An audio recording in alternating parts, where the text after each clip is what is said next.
Bonjour, au sommaire aujourd'hui une édition survitaminée de la Vantage, une plongée au cœur de la production de la RS500, une concession vers Toyota à La Rochelle et les plus belles supercars de Goodwood.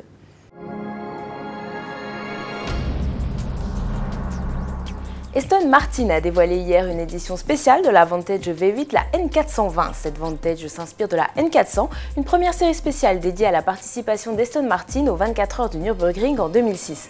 Orientée piste, la N420 dispose de séries du pack sport avec amortisseurs spéciaux, ressorts recalibrés et barres anti-roulis. La Vantage a en outre perdu 27 kg grâce à de nouvelles pièces en fibre de carbone comme le bas de caisse à l'avant ou le diffuseur. Échappement graphite, jambes 10 branches finies noir brillant et entrée d'air sombre renforcent son allure sportive.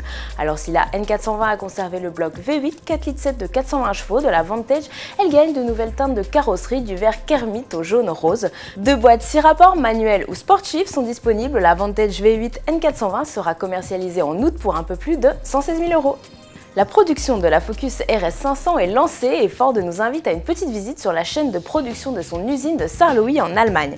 Alors tous les exemplaires sont déjà vendus grâce à un système de tirage au sort car la demande était très forte pour 56 exemplaires destinés à la France. Plus de 1000 commandes avaient été enregistrées malgré un tarif prohibitif, 42 600 €.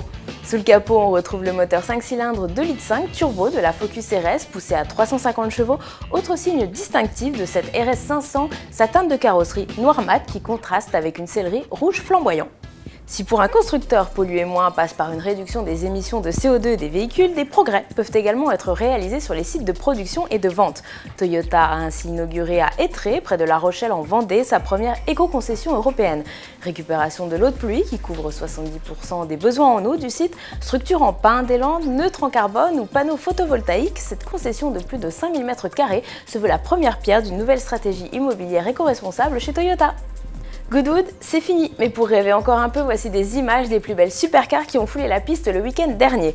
Et on commence avec la Porsche 917K, la voiture vainqueur des 24 heures du Mans en 1970 a retrouvé son partenaire de l'époque, le pilote britannique Richard Attwood. Et en caméra embarquée, le gentleman de 70 printemps prouve qu'il en a encore sous la pédale. On reste côté allemand, mais on s'assoit cette fois-ci derrière le volant de la Mercedes SLS AMG, histoire d'entendre vrombir le V8 6,3 litres de 571 chevaux.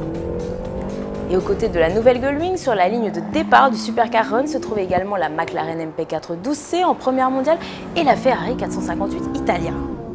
Et pour ceux qui préféraient l'ascension de la colline cheveux au vent, le cabriolet le plus rapide du monde, la Bentley Continental Supersport et ses 325 km/h en pointe était tout indiqué. Mais parce que nous sommes en Grande-Bretagne, certains étaient forcément un petit peu décalés entre les supercars. Allez, à demain sur autoplus.fr.